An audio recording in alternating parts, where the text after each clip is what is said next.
Selamat malam semuanya. Malam.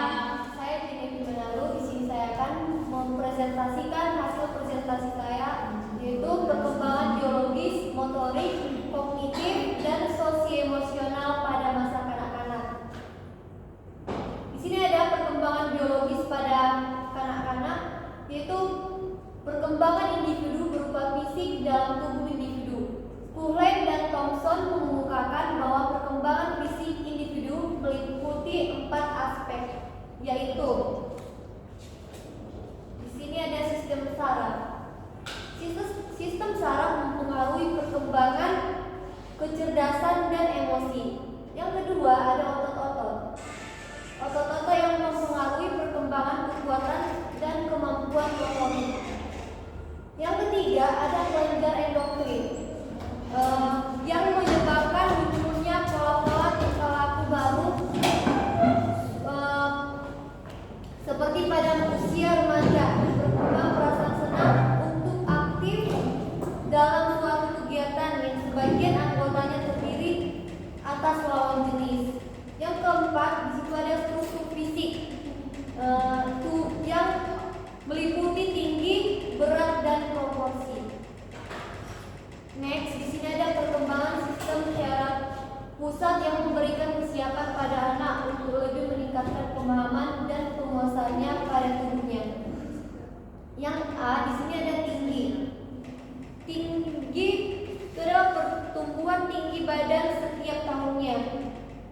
Rata-rata 3 inci. Pada usia 6 tahun, tinggi anak rata-rata 46,6 inci. Yang B, di sini berat. Berat pertumbuhan atau berat badan setiap tahunnya itu rata-rata 3 sampai 5 pon. Pada usia 6 tahun kurang lebih 7 kali berat pada waktu lahir. Anak-anak perempuan rata-rata 48,5 pon dan yang laki-laki 49 pon. Yang C, di sini ada perbandingan tubuh.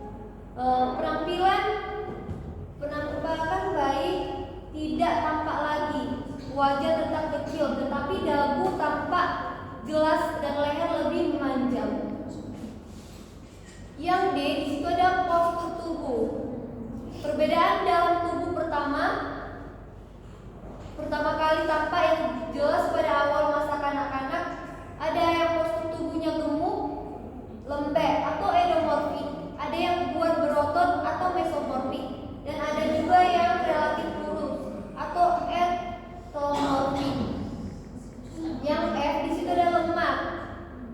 Lemak anak yang cenderung bentuknya endomorfik, lebih banyak jaringan lemaknya daripada jaringan ototnya. Sedangkan mesomorfik sebaliknya. Dan yang bertubuh ektomorfik mempunyai otot kecil dan sedikit jaringan lemaknya. Yang di sini ada gigi. Selama 4 sampai 6 bulan pertama dari awal masa kanak-kanak, 4 gigi bayi terakhir atau geraham belakang muncul, dan selama setengah tahun terakhir gigi bayi mulai tanggal atau diganti oleh gigi yang menetap. Next, di sini ada perkembangan motorik pada kanak-kanak. Perkembangan motorik pada kanak-kanak merujuk pada kemampuan mereka dalam mengontrol dan menggunakan otot-otot tubuh untuk melakukan gerakan fisik baik halus maupun kasar. Berikut beberapa perkembangan motorik pada anak-anak, yaitu yang pertama ada refleks dasar.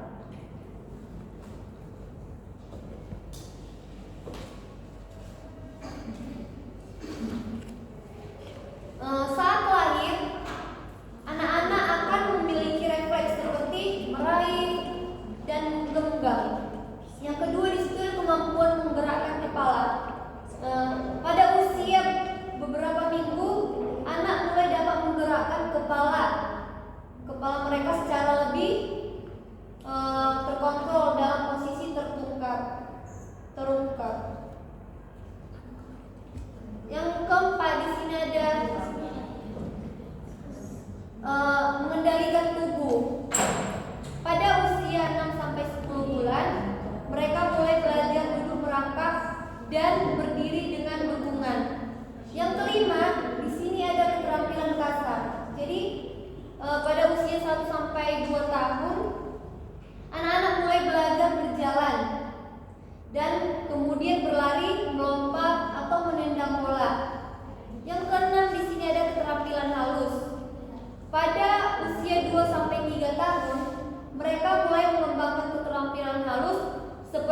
menggambar, memegang pensil dan lain-lain.